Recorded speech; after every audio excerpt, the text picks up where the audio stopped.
What's better than Anchor's podcast creation tools? Nothing. Mankind has always searched for evidence of God's perfection, and we found it. Anchor is the easiest way to make a podcast. Anchor gives you everything you need in one place for free, which you can use straight from your phone or computer. The creation tools allow you to record and edit your podcast so it sounds great. They'll distribute your podcast for you so it can be heard everywhere. Spotify, Apple Podcasts, Google Podcasts, and the lesser of the podcast platforms like Stitcher. You can easily make money from your podcast with no minimum listenership. I've made $5, and I've been doing this for 3 months. So, download the Anchor app or go to anchor.fm to get started. Guys, what's going on? With me, nothing. Still nothing. Literally nothing to report. I've sort of picked the next book I think I'm going to read. The Picture of Dorian Gray, a classic that I've read before a long time ago. But mostly forgot. I think it's fitting to my life, now that I own this home, that I have an attic where I keep a photo of myself that becomes more disgusting and evil looking as time goes on, while I stay young and beautiful forever. Besides that, nothing. Ben came over yesterday and we recorded chapters 1 through 5 of The Subtle Knife. And that's about it. There's really nothing else. My daughters are going to be going to Canada with their mother for like a week. And she's taking my Kindle. So I either have to read books of the paper variety, or on my phone, which probably would be a lot easier. It's tougher to drag a paper book around with you when you're going to the bathroom in a public place or whatever. So that's pretty much it. There's literally nothing else going on. So let's go on to the story. Oh, except that I did want to point out that there's still somebody from the Republic of Lithuania in Vilnius that's been listening. Thanks. Don't know why you'd still be listening, but it seems like you're pretty consistent. So thank you. Maybe I dedicate this last chapter of Metamorphosis to you. My only fan. Also, there may or may not be inappropriate content for kids or really sensitive adults. It's public domain books, for the most part, that I'm reading, so I think it's probably pretty safe, and you probably shouldn't worry about it. But I don't read any of this stuff before I start doing the podcast, so I'm kind of learning about the book as you do, and if anything really cool happens that's sexual in nature or involves a lot of swearing, I'm going to be pretty impressed, just like you, and maybe your kid in the back seat. And with that, enjoy this episode of Leaves of Glen. I am Glenn Nuzzles.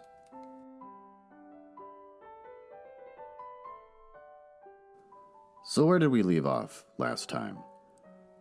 Gregor was learning to move around his room. His sister fed him. She learned that he likes cheese and other things that are rotting and gross. And for some reason his mom wanted to see him. And they decided to take all his furniture out of his room so he could crawl around and get up on the wall more. A very sad sort of imagery is how Gregor keeps looking out the window of his bedroom onto the street for hours on end, kind of propping himself up. That's pretty sad. But still the sister's kind of grossed out when she sees him. And the shame he feels where he has to hide underneath the couch and pull a blanket over the couch so they can hide himself so that she'll clean the room and do whatever she's got to do. My first thought they're not mentioning in this story is bugs poop. I've seen it happen. One time I caught a weird little bug in a cup and I left him there for a little bit, for like 20 minutes as I was trying to do something before I released him outside. And boy, that cup was full of tiny little black dots. And that was the poor little bug freaking out and pooping everywhere because he couldn't escape. Gregor's poops have to be man-sized, and they have to be all over the bedroom. So that's something that Kafka either thought of and didn't really want to elaborate on, or I don't know. But I think that's kind of as far as his sister and the sacrifice she's making by feeding him and in a way caring for him, but still being completely grossed out by him and not wanting to get too close to him. There should have been the aspect of poop everywhere that she had to clean. That would have just really added the cherry on top as far as her internal conflict goes. But so far, great story. Gregor and his motivations are not too deeply explained, but you still side with him. And through his physical actions, you begin to have empathy for what he's going through. Thankfully, he stopped thinking about his job all the time and is just sort of thinking about how he can not be a pain to his family, which I'm sure reflects upon his personal life as well. So let's get on to Chapter 3. Gregor's serious wound, from which he... Oh, that's the other thing. I totally forgot. As they're moving furniture out, he was fine with it, but he wanted his writing desk, his last sort of extension of his old humanity. He wanted it, and he was trying to protect it, but the one thing he really wanted, above all else, was the picture of the attractive lady on the beach.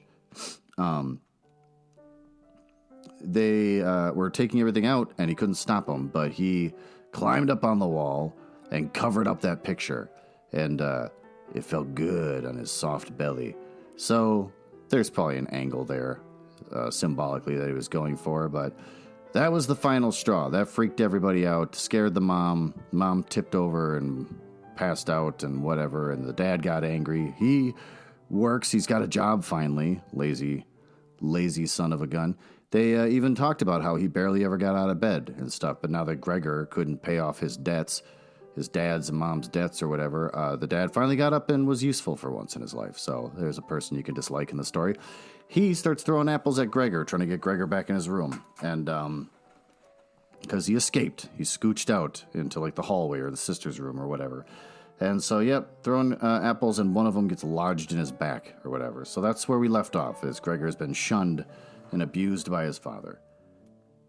So, Gregor's serious wound, from which he suffered for over a month. Since no one ventured to remove the apple, it remained in his flesh as a visible reminder, seemed by itself to have reminded the father that in spite of his present unhappy and hateful appearance, Gregor was a member of the family, something one should not treat as an enemy, and that it was, on the contrary, a requirement of family duty to suppress one's aversion and to endure. Nothing else, just endure. And if through his wound Gregor had now apparently lost for good his ability to move, and for the time being needed many, many minutes to crawl across the room, like an aged invalid. So far as creeping up high was concerned, that was unimaginable. Nevertheless, for this worsening of the condition, in his opinion, he did get completely satisfactory compensation, because every day toward evening, the door to the living room, which he was in the habit of keeping a sharp eye on, even 1 or 2 hours beforehand, was opened, so that he, lying down in the darkness of his room, invisible from the living room, could see the entire family at the illuminated table and listen to their conversation. To a certain extent, with their common permission, a situation quite different from what had happened before. Of course, it was no longer the animated social interaction of former times, which Gregor in a small hotel rooms had always thought about with a certain longing when, tired out, he had to throw himself into the damp bedclothes. For the most part, what went on now was very quiet. After the evening meal, the father fell asleep quickly in his armchair. The mother and sister talked guardedly to each other in the stillness. Bent far over, the mother sewed fine undergarments for a fashion shop. Oh, she got a job too. The sister, who had taken on a job as a salesgirl in the evening, studied stenography and French, so as perhaps later to obtain a better position. Sometimes the father woke up and, as if he was quite ignorant that he had been asleep, said to the mother, "How long have you been sewing today?" and went right back to sleep, while the mother and the sister smiled tiredly to each other. With a sort of stubbornness, the father refused to take off his servant's uniform. Even at home, and while his sleeping gown hung unused on the coat hook, the father dozed, completely dressed in his place, as if he was always ready to take his responsibility, and even here was waiting for the voice of his superior. As a result, in spite of all the care of the mother and sister, his uniform, which even at the start was not new, grew dirty, and Gregor looked, often for the entire evening, at his clothing. The stains all over it, and with his gold buttons always polished, in which the old man, although very uncomfortable, slept peacefully nonetheless. As soon as the clock struck 10, the mother tried gently encouraging the father to wake up, and then persuading him to go to bed on the ground that he could get a proper sleep here, and that the father, who had to report for service at 6 o'clock, really needed a good sleep. But in his stubbornness, which had gripped him since he had become a servant, he insisted always on staying even longer by the table, although he regularly fell asleep and then could only be prevailed upon with the greatest difficulty to trade his chair for a bed. No matter how much the mother and sister might at that point work on him with small admirations, for a quarter of an hour he would remain, shaking his head slowly, his eyes closed without standing up. The mother would pull him by the sleeve and speak flattering words into his ear. The sister would leave her work to help mother, but that would not have the desired effect on the father. He would settle himself even more deeply into his armchair, only when the two women grabbed him under the armpits would he throw his eyes open, look back and forth at the mother and sister, and habitually say, "This is a life. This is the peace and the quiet of my old age." And propped up by both women, he would heave himself up elaborately, as if for him it was the greatest trouble, allow himself to be led to the door by the women, wave them away there, and proceed on his own from there, while the mother quickly threw down her sewing implements and the sister her pen in order to run after the father and help him in some more. In this overworked and exhausted family, who had time to worry any longer about Gregor more than was absolutely necessary, the household was constantly getting smaller. The servant girl was now let go. They could afford. I forgot that they could afford a servant girl on Gregor's salary. A huge, bony cleaning woman with white hair flying all over her head came in the morning and evening to do the heaviest work. The mother took care of everything else. In addition to her considerable sewing work, it even happened that various pieces of family jewelry, which previously the mother and sister had overjoyed to wear on social and festive occasions, were sold, as Gregor found out in the evening from the general discussion of the pieces they had fetched. But the greatest compliment was always that they could not leave this apartment, which was too big for their present means, since it was impossible to imagine how Gregor might be moved. But Gregor fully recognized that it was not just consternation for him which prevented a move, for he could have been transported easily in a suitable box with a few air holes. This has been highlighted by 22 people. The main thing holding the family back from a change in living quarters was far more their complete hopelessness and the idea that they had been struck by misfortune like no one else in their entire circle of relatives and acquaintances. What the world demands of poor people, they now carried out to an extreme degree. The father brought breakfast to the petty officials at the bank. The mother sacrificed herself for the undergarments of strangers. The sister, behind her desk, was at the beck and call of customers. But the family's energies did not extend any further, and the wound in his back began to pain Gregor all over again. When now mother and sister, after they had escorted their father to bed, came back, let their work lie, moved closer, and sat cheek to cheek, and when his mother would now say, pointing to Gregor's room, "Close the door, Greet," and then Gregor was again in darkness, while close by the women mingled their tears or quite dry-eyed stared at the table. Gregor spent his nights and days with hardly any sleep.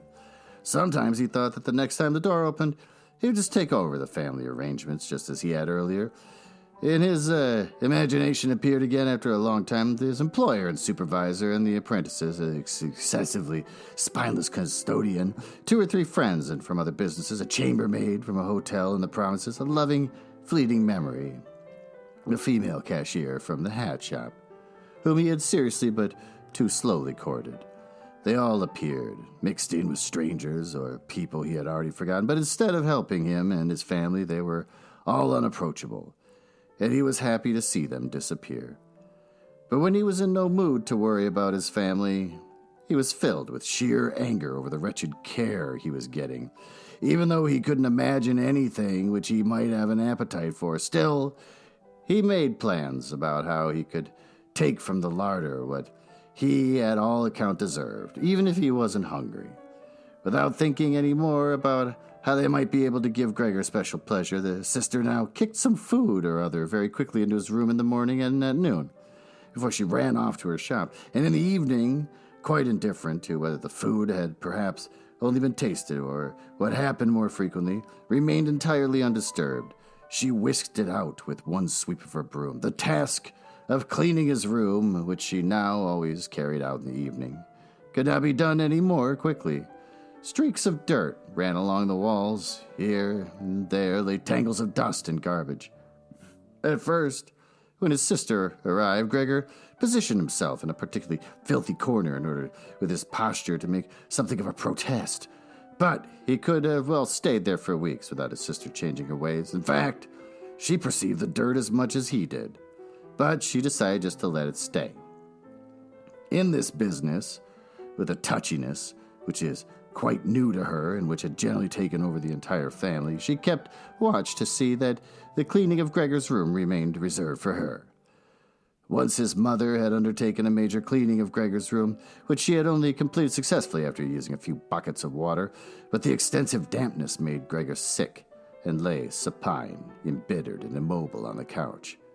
However, the mother's punishment was not delayed for long, for in the evening the sister had hardly observed the change in Gregor's room before she ran into the living room mightily offended, and, in spite of her mother's hand lifted high in entreaty, broke out in a fit of crying.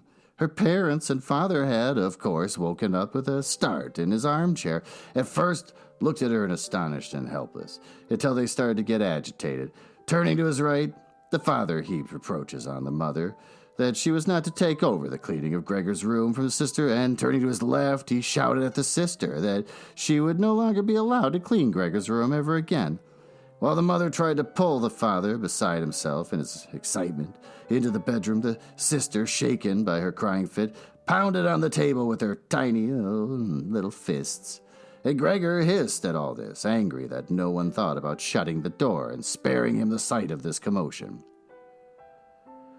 But even when the sister, exhausted from her daily work, had grown tired of caring for Gregor as she had before, even then the mother did not have to come at all on her behalf, and Gregor did not have to be neglected, for now the cleaning woman was there, this old widow, who in her long life must have managed to survive the worst with the help of her bony frame, had no real horror for Gregor.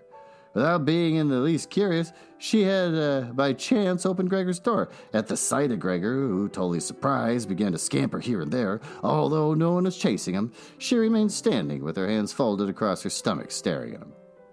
Since then, she did not fail to open the door furtively, a little every morning, and even to look in on Gregor. At first, she also called him to her with her words, which she presumably thought were friendly, like, "Come here for a bit, old dung beetle," or "Hey, look at the old dung beetle."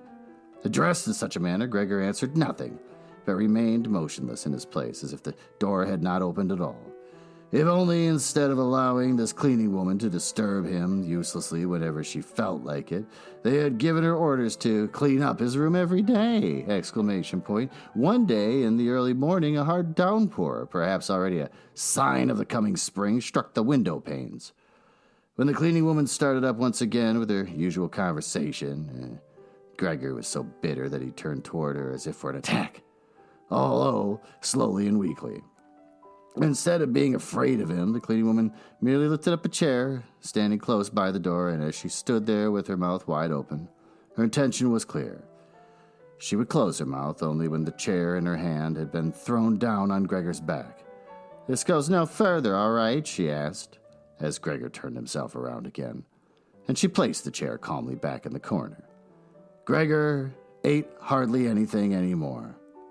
Only when he chanced to move past the food which had been prepared did he, as a game, take a bit into his mouth, hold it there for hours, and generally spit it out again.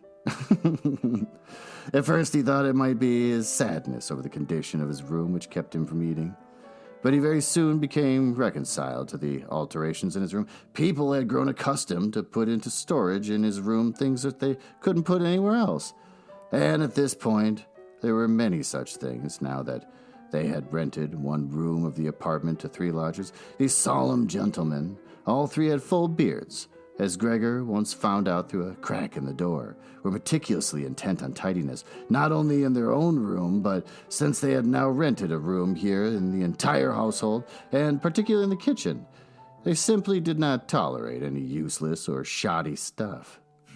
Moreover, for the most part, they had brought with them their own pieces of furniture. Thus, many items had become superfluous. And these were not really things one could sell or things people wanted to throw out. All these items ended up in Gregor's room. Even the box of ashes and the garbage pail from the kitchen. The cleaning woman, always in a hurry, simply flung anything that was momentarily useless into Gregor's room. Fortunately, Gregor generally saw only the relevant object and the hand which held it.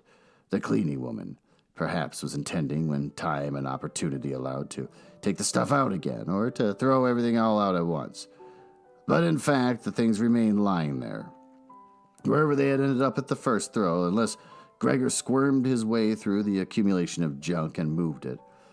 At first he was forced to do this because otherwise there was no room for him to creep around. But later he did it, with growing pleasure. Although after such movements, tired to death and feeling wretched, he didn't budge for hours. Because the lodgers sometimes also took their evening meal at home in the common living room, the door to the living room stayed shut on many evenings. But Gregor had no trouble at all going without the open door. Already on many evenings when it was open, he had not availed himself of it, but without the family noticing, he was stretched out in the darkest corner of the room. However, once the cleaning woman had left the door to the living room slightly ajar, and it remained open even when the lodgers came in the evening and the lights were put on. They sat down at the head of the table, where in earlier days the mother, the father, and Gregor had eaten and folded their serviettes and picked up their knives and forks. The mother immediately appeared in the door with a dish of meat, and right behind her sister, the dish piled high with potatoes. The food, it gave off a lot of steam. The gentlemen lodgers bent over their plates set before them as if they wanted to check it before eating, and in fact, one who sat in the middle, for the other 2 seemed to serve as an authority, cut off a piece of meat still on the plate, obviously to establish whether it was sufficiently tender and whether not something should be shipped back to the kitchen. He was satisfied, and mother and sister, who had looked on in suspense, began to breathe easily and smile. The family itself ate in the kitchen. In spite of that, before the father went into the kitchen, he came into the room and with a single bow, cap in hand, made a tour of the table. The lodgers rose up collectively and murmured something in their beards. When they were alone, they ate almost in complete silence. It seemed odd to Gregor that, out of all the many different sorts of sounds of eating, it was always audible with their chewing teeth, as if by that Gregor should be shown that people needed their teeth to eat, and that nothing could be done even with the most handsome toothless jawbone. "I really do have an appetite," Gregor said to himself sorrowfully, "but not for those things. How these lodgers stuff themselves, and I am dying." On this very evening, the violin sounded from the kitchen. Gregor didn't remember hearing it at all through this period. The lodgers had already ended their night meal. The middle one had pulled out a newspaper and had given each of the other 2 a page, and they were now leaning back, reading and smoking. When the violins started playing, they became attentive, got up and went on tiptoe to the hall door, at which they remained standing pressed up against one another. They must have been audible from the kitchen, because the father called out, "Perhaps the gentlemen don't like the playing? It can be stopped at once." "On the contrary," stated the lodger in the middle, "might the young woman not come in to us and play in the room here, where it's really much more comfortable and cheerful?"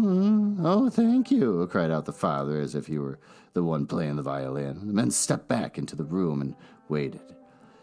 Soon the father came with the music stand, the mother with the sheet music, and the sister with the violin. The sister calmly prepared everything for a recital. The parents, who had never previously rented a room and therefore exaggerated their politeness to the lodgers, dared not sit on their own chairs. The father leaned against the door, his right hand stuck between two buttons of his buttoned-up uniform. The mother, however, accepted a chair offered by one lodger. Since she left the chair sit where the gentleman had chanced to put it, she sat to one side in the corner. The sister began to play. The father and mother, one on each side, followed attentively the movements of her hands. Attracted by the playing, Gregor had ventured to advance a little further forward. His head was already in the living room. He scarcely wondered about the fact that recently he had had a little consternation for the others. Earlier, this consideration had been something he was proud of, and for that very reason he would have had at this moment more reason to hide away, because as a result of the dust which lay all over the room and flew around with the slightest movement, he was totally covered in dirt. On his back and on his sides he carted around the dust with him. Threads, hair, and remnants of food. His indifference to everything was much too great for him to lie on his back and scour himself on the carpet, as he often had done earlier during the day. In spite of this condition, he had no timidity about inching forward a bit on the spotless floor of the living room. In any case, no one paid him any attention. The family was all caught up in the violin playing. The lodgers, by contrast, who for the moment had placed themselves, hands in their trouser pockets, behind the stand, much too close to the sister so that they could all see the sheet music, something that must certainly bother the sister, soon drew back to the window, conversing in low voices with bowed heads, where they then remained, wordly observed by the father. It now seemed really clear that, having assumed that they were to hear a beautiful and entertaining violin recital, they were disappointed, and were allowing their peace and quiet to be disturbed only out of politeness. The way in which they all blew the smoke from their cigars out of their noses, and the mouths in particular, led one to conclude that they were very irritated. And yet his sister was playing so beautifully. Her face was turned to the side. Her gaze followed the score intently and sadly. Gregor crept forward still a little further, keeping his head close against the floor, in order that to be able to catch her gaze if possible. Was he an animal that music so captivated him? For him it was as if the way to the unknown nourishment he craved was revealing itself. He was determined to press forward right to his sister, to tug at her dress, to indicate to her in this way that she might still come with her violin into his room, because here no one valued the recital as he wanted to value it. He did not wish to let her go from his room any more, at least not as long as he lived. His frightening appearance would for the first time become useful to him. He wanted to be at all the doors of this room simultaneously and snarl back at the attackers. However, his sister should not be compelled, but would remain with him voluntarily. She would sit next to him on the sofa, bend down her ear to him, and he would then confide in her that he firmly intended to send her to the conservatory, and that, if his misfortune had not arrived in the interim, he would have declared all this last Christmas. Had Christmas really already come and gone, and would have brooked no argument. After this explanation, his sister would break out in tears of emotion, and Gregor would lift himself up to her armpit and kiss her throat, which she, from the time she started going to work, had left exposed without a band or a collar. "Mr. Samsa," called out the middle lodger to the father, and without uttering a further word, pointed his index finger at Gregor as he was moving slowly forward. The violin fell silent. The middle lodger smiled, first shaking his head once at his friends, and then looked down at Gregor once more. Rather than driving Gregor back again, the father seemed to consider it of prime importance to calm down the lodgers, although they were not at all upset, and Gregor seemed to entertain them more than the violin recital. The father hurried over to them and with outstretched arms tried to push them into their own room and simultaneously to block their view of Gregor with his own body.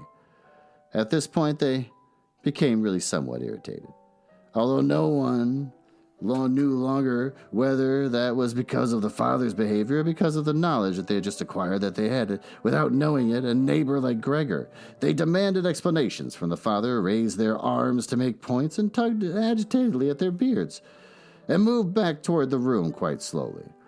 In the meantime, the isolation which had suddenly fallen upon his sister after the sudden breaking off of the recital had overwhelmed her. She had held onto the violin and bow in her limp hands for a little while, and continued to look at the sheet music as if she was still playing. All at once she pulled herself together, placed the instrument in her mother's lap. Mother was still sitting in her chair, having trouble breathing, for her lungs were laboring, and had to run to the next room, which the lodgers, pressured by the father, were already approaching more rapidly. One could observe how under the sister's practiced hands the sheets and pillows of the bed were thrown on high and arranged. Even before the lodgers had reached the room, she was finished fixing the beds and slipping out. The father seemed so gripped once again with his stubbornness that he forgot about the respect which he had already owed his renters. He pressed on and on until the door of the room. The middle gentleman stamped loudly with his foot and thus brought the father to a standstill. "I hereby declare," the middle lodger said, raising his hand and casting his glance both on the mother and the sister, "that considering the disgraceful conditions prevailing in this apartment and family," and with this he spat decisively on the floor, "I immediately cancel my room. I will, of course, pay nothing at all for the days which I have lived here. On the contrary, I shall think about whether or not I will initiate some sort of action against you, something which, believe me, will be very easy to establish." He fell silent and looked directly in front of him, as if he was waiting for something. In fact, his two friends immediately joined in with their opinions. "We also give immediate notice." At that, he seized the door handle, banged the door shut, and locked it. The father groped his way, tottering to his chair, and let himself fall in it. It looked as if he was stretching out for his usual evening snooze, but the heavy nodding of his head, which looked as if it was without support, showed that he was not sleeping at all. Gregor had lain motionless the entire time in the spot where the lodgers had caught him. Disappointment with the collapse of his plan, and perhaps also weakness, brought on by his severe hunger, made it impossible for him to move. He was certainly afraid that the general disaster would break over him at any moment, and he waited. He was not even startled when the violin fell from the mother's lap, out from under her trembling fingers, and gave off a reverberating tone. Well, with that screw up, let's take a break. And we're going to read about a new book from Penguin Random House. We're going to learn about Brave the Tempest by Karen Chance. It's part of the Cassie Palmer. Just part of the Cassie Palmer? It's a Cassie Palmer novel, so apparently it's a series of novels. It's coming out July 30th. Oh, that's today. So you can just go to the store and get it. It's only 576 pages. This format is not eligible to earn points towards the Reader's Rewards program, so apparently it's not that good of a book. But let's learn about it. Cassie Palmer, chief seer of the I want to say chef really bad. The chef seer. The chief seer of the supernatural world faces her biggest challenge yet. Her own allies. Everything's on the line in this latest thrilling entry of the New York Times best-selling urban fantasy series. Cassie Palmer has been chief seer of the supernatural world for a little over 4 months. In that time, she's battled 2 gods, fallen in love with 2 men, and confronted the two sides of her own nature, both God and human. So it's not surprising that she currently finds herself facing two adversaries, although they have a single purpose: to wipe out the supernatural community's newest fighting force, leaving it vulnerable to enemies in this world and beyond. To prevent the catastrophe, the vamps, mages, and demons will have to do one thing they've never managed to do before and come together as allies. Cassie has the difficult task of keeping the uneasy coalition intact and persuading her own two opposing forces: a powerful mage with a secret and a master vampire with a growing obsession to fight at her side. She just hopes that they can do it without tearing each other apart. Let's read about some praise. Pure Fandom, which I imagine is some kind of magazine, says, "It is so refreshing to enter a world with mages, vampires, and demons again. This urban fantasy is heavy on the romance, but the political undertones are super intriguing as well. Oh, you will swoon. You will ship, and you won't be able to stop reading. You will ship?" Okay. So that's it for the Brave the Tempest. No one else has any praise for it, but the praise for the Karen Chance and the Cassie Palmer novels in general. This one's from Patricia Briggs. She's a #1 New York Times bestselling author, which apparently everybody is. So she says, grab you by the... A grab-you-by-the-throat-and-suck-you-in sort of book with a tough, smart heroine and a sexy, scary vampires. I loved it. Charlie Ann Harris, another #1 New York Times bestselling author. Chance is a true storyteller. Publishers Weekly, which is a real thing, says Chance's imagination knows no bounds, and fans will find a lot to love in her blend of epic action and private drama.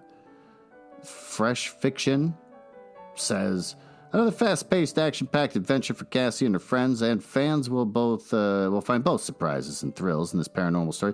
And the Library Journal, as the final little article of praise, says there's little that can stand in the face of Chance's engaging heroine, and urban fantasy readers will find this series still running strong.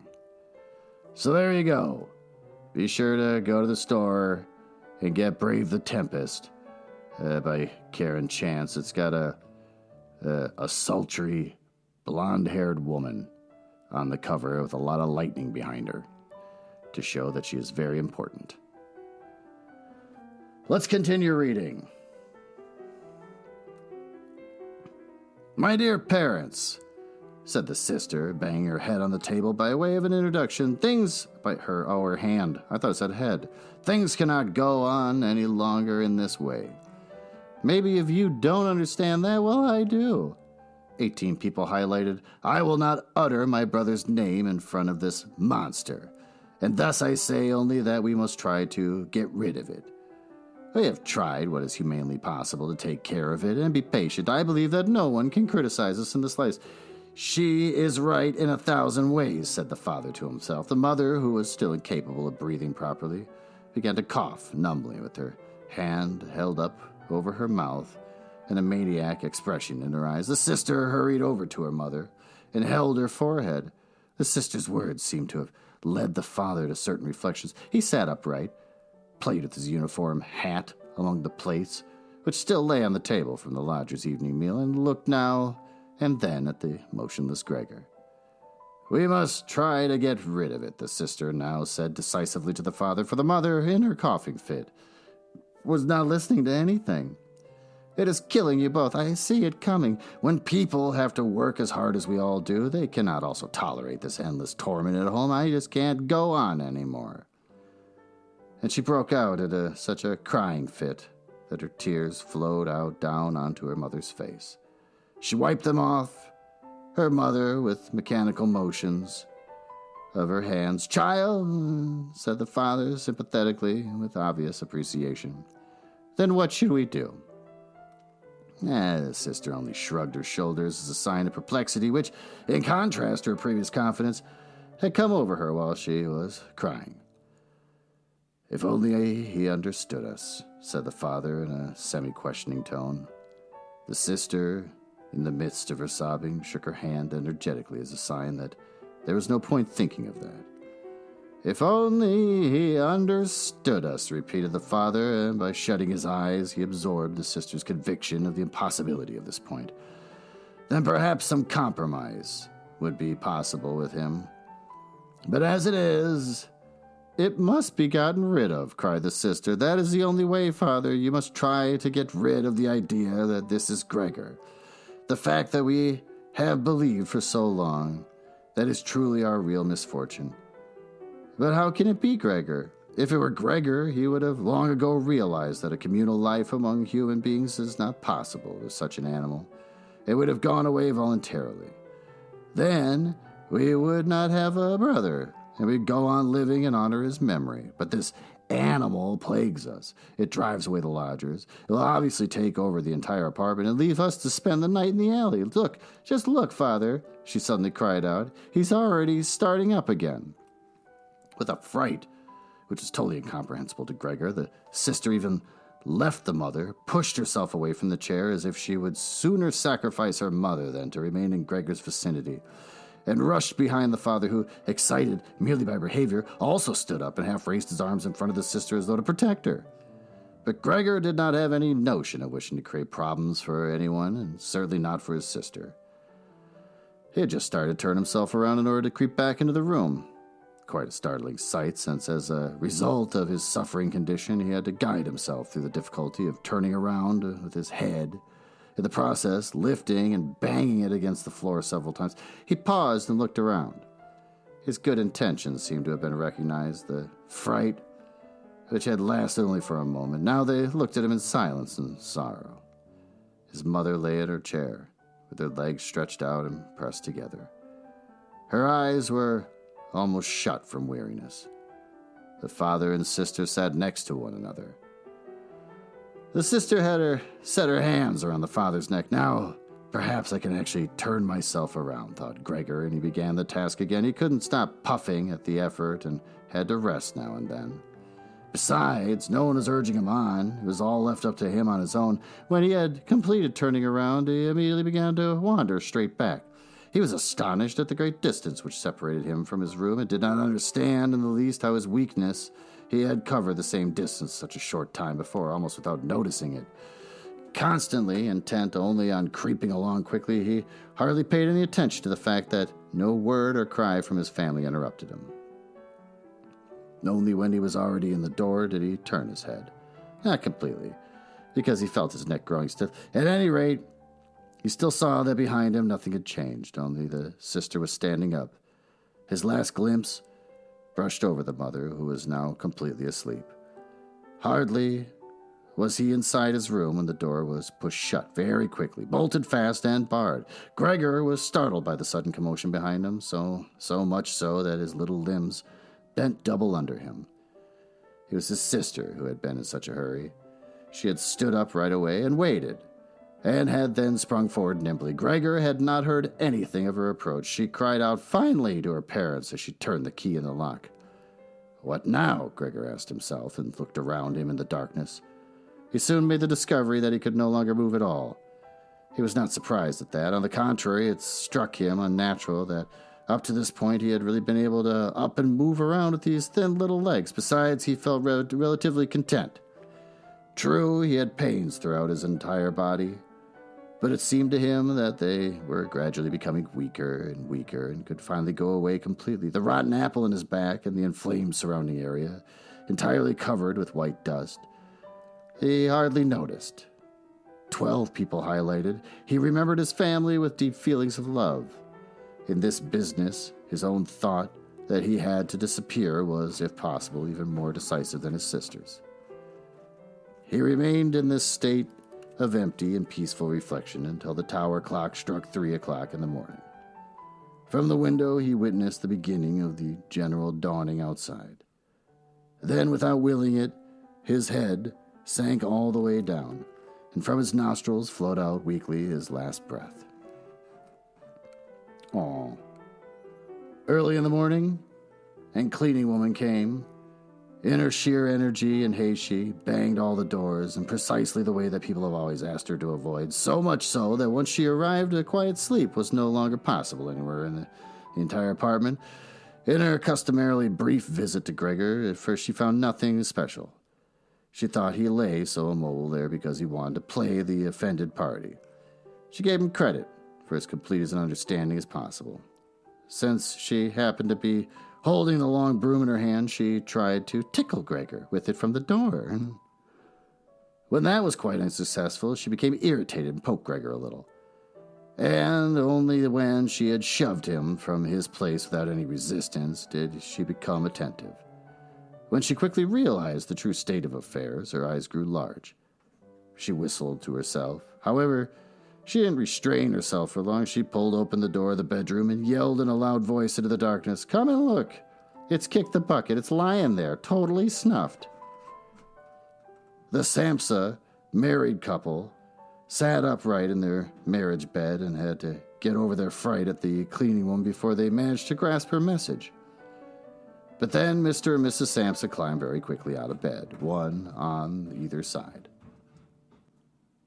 Mr. Samsa threw the bedspread over his shoulders. Mrs. Samsa came out only in her nightshirt. And like this, they stepped into Gregor's room. Meanwhile, the door of the living room, in which Greet had slept since the lodgers had arrived on the scene, had also opened. She was fully clothed, as if she had not slept at all. Her white face also seemed to indicate that, "Dead?" said Mrs. Samsa, and looked questioningly at the cleaning woman. Although she could check everything on her own, and even understand without a check, "I should say so," said the cleaning woman.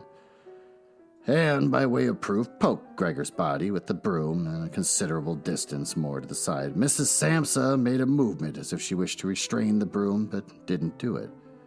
"Well," said Mr. Samsa, "now we can give thanks to God." He crossed himself, and the three women followed his example. Greet, who did not take her eyes off the corpse, said, "Look how thin he was. He had eaten nothing for such a long time. The meals which came in here came out exactly the same. In fact, Gregor's body was completely flat and dry. That was apparent, really, for the first time. Now that he was no longer raised on his small limbs and nothing else distracted one's gaze.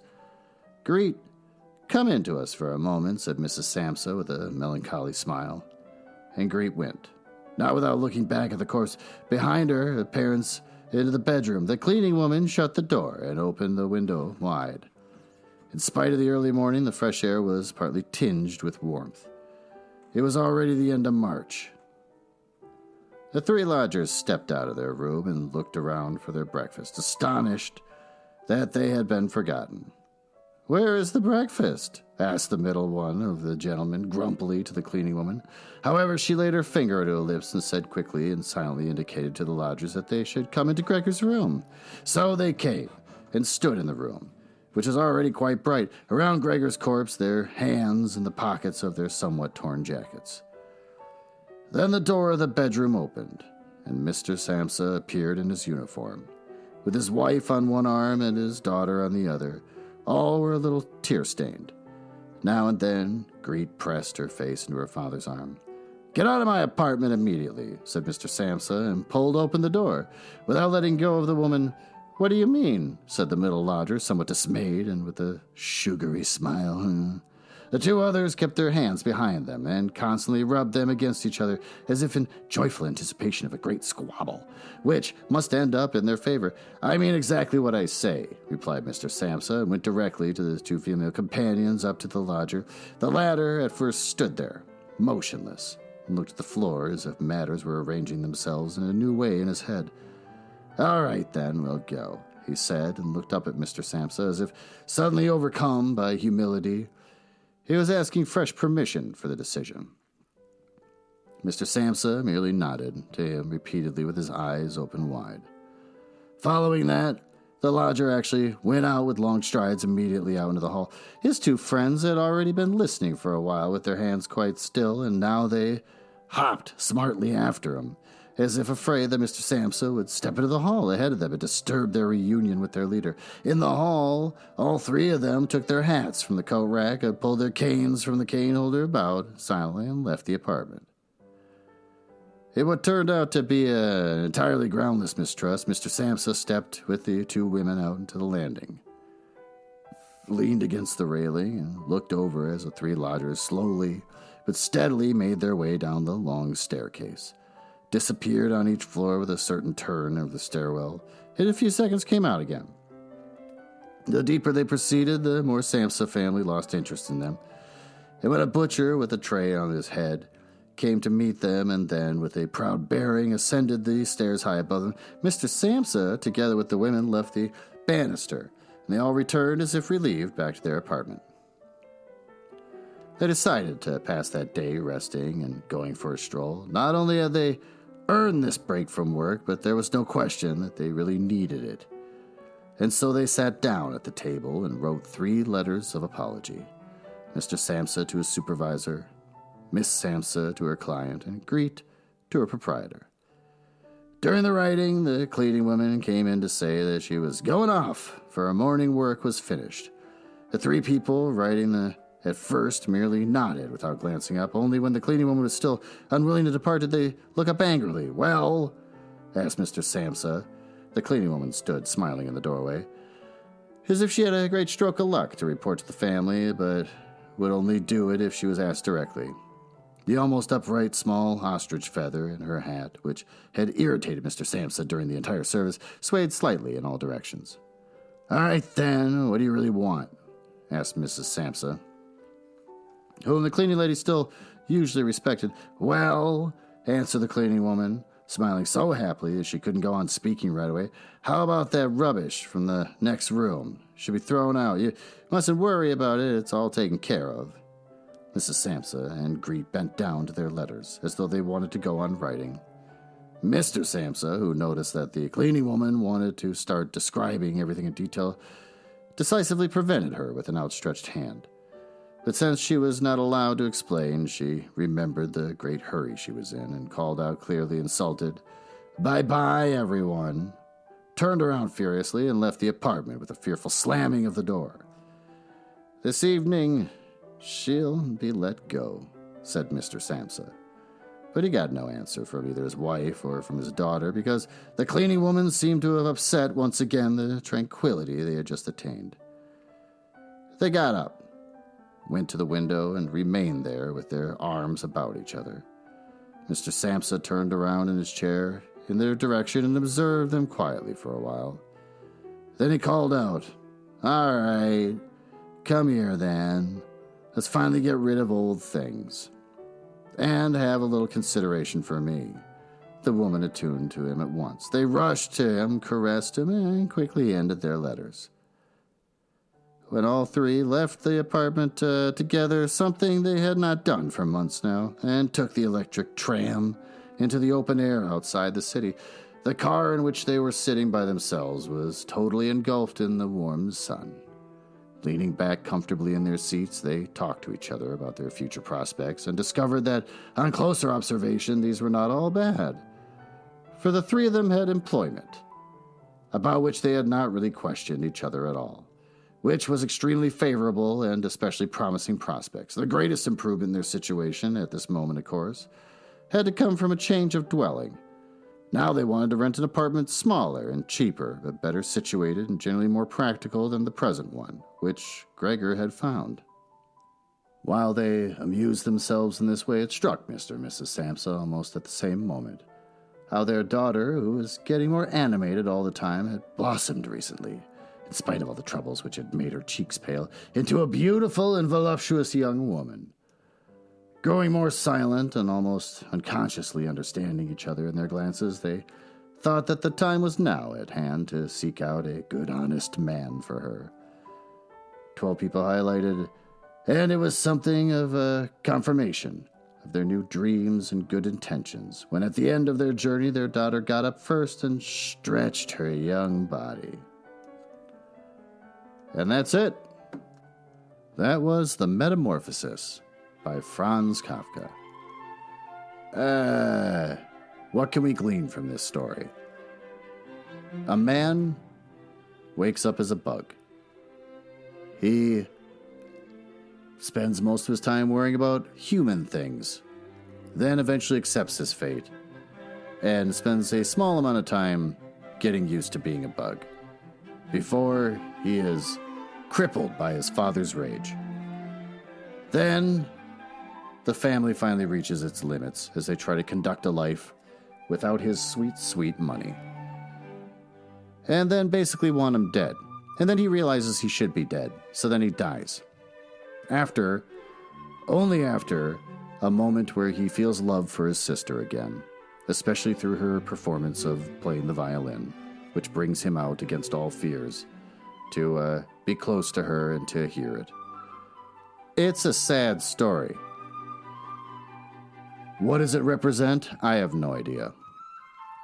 I was on Instagram and posted up about how I read chapter 2, and a user jumped on to leave a comment, which is a first for me, and that person said that they had learned about this in college, and the professor was saying that it was representative of a trans person trying to find acceptance, and how Gregor climbing up to protect the image of the woman on his wall was the sort of representative of Gregor wanting to be a woman. Maybe. I see it more along the lines of him trying to hold on to his humanity. Him being a burden on his family and eventually resigning himself that he is no longer wanted, and the family moving on so happily without him, seems to say something else about being a burden. But I'm not smart enough to know. So there you go. That was The Metamorphosis. I hope you enjoyed it. It's a story I certainly love. Don't know what I'm going to read next, but I'm going to read something else before I dive into the picture of Dorian Gray. So, for people in Lithuania, keep an eye out for that. Thanks for listening.